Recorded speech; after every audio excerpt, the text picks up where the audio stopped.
people? It's your boy, Mr. Rome, Cowboys fan talk, right back like I never left.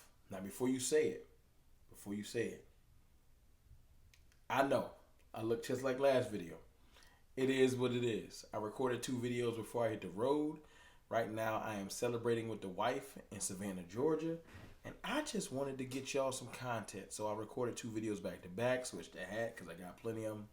And I wanted to talk about Damone Clark. If you saw the last video, go back and click on it. Talk about Israel Mukwamu. But right now, I want to talk about Damone Clark. And the reason why is because, like with Izzy released a hype video showing that he's ready for the offseason. Damone didn't release a hype video, but showing his training, I had to come talk because Damone Clark is like one of my pet cats on our team. Like, I really love Damone Clark as a player. I'm a defensive player at heart. CFT played Panther back in high school, but that's more so a defensive end, standing up, versatile. Not Micah Parsons. Come on, y'all. Come on, man. I'm making videos on YouTube. I ain't that talented at football, but that's what I played. I love defense. And you had to play both ways back in the day, so I played tight end too. But anyway, wasn't that good. Anyway, Damone Clark, that little clip that I showed at the beginning of the video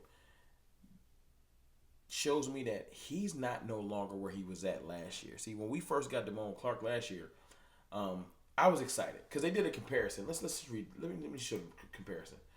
N'Kobe Dean was the linebacker that was highly touted coming out. Everybody was doing N'Kobe Dean, he next, and all that. And this ain't a N'Kobe Dean slight for all the Eagles fans that's watching this video. Calm down, take a deep breath, don't hyperventilate. But it was a comparison of total tackles and what they did. Now, N'Kobe Dean was surrounded by animals. Great defensive roster, one of the best in the country, probably the best in the country. Damone Clark wasn't. LSU, this is one of those in-between years where LSU didn't have the best roster. Damone Clark had 136 the year they came out, and before Damone had to get that spinal fusion surgery, 136 total tackles to N'Kobe Dean's 61. 78 solo tackles to N'Kobe Dean's 29.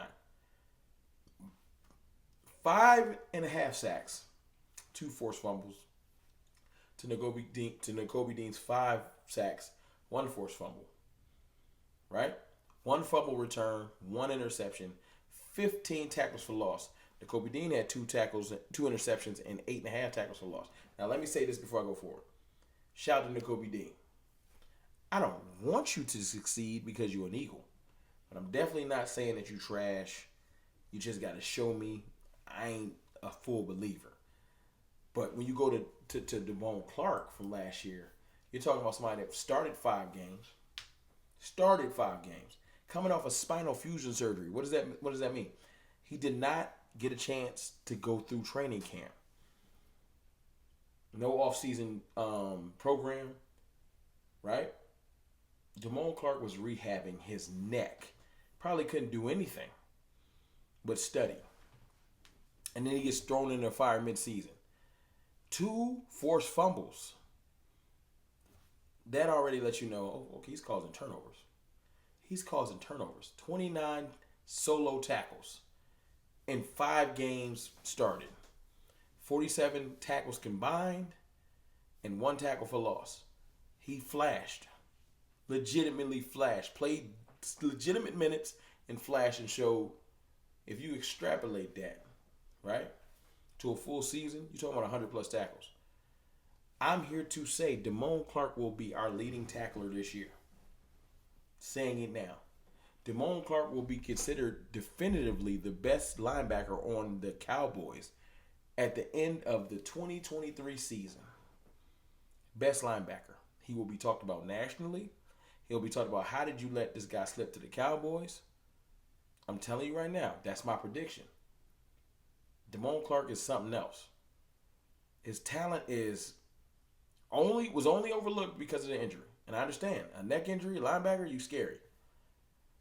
But the fact that he's getting to go through this whole offseason, training, locking in, focusing on his craft, his position, and not rehabbing, is completely different.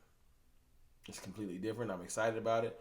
I know earlier in the offseason, I was like, go get this dude and go get that dude. Let's shore up the linebacker room. And I was all the time overlooking Damone Clark. The craziest thing is this.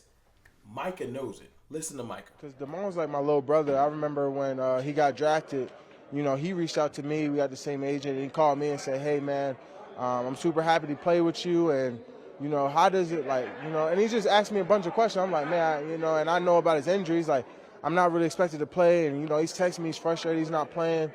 And, for me, and I'm trying to tell him, I'm like, just be patient. Your time's coming. Your time's coming. And when he got cleared and he got his green light to play, man, internally I wish I could have watched him, but, just play out there with him, knowing how hungry he was to get out there the field.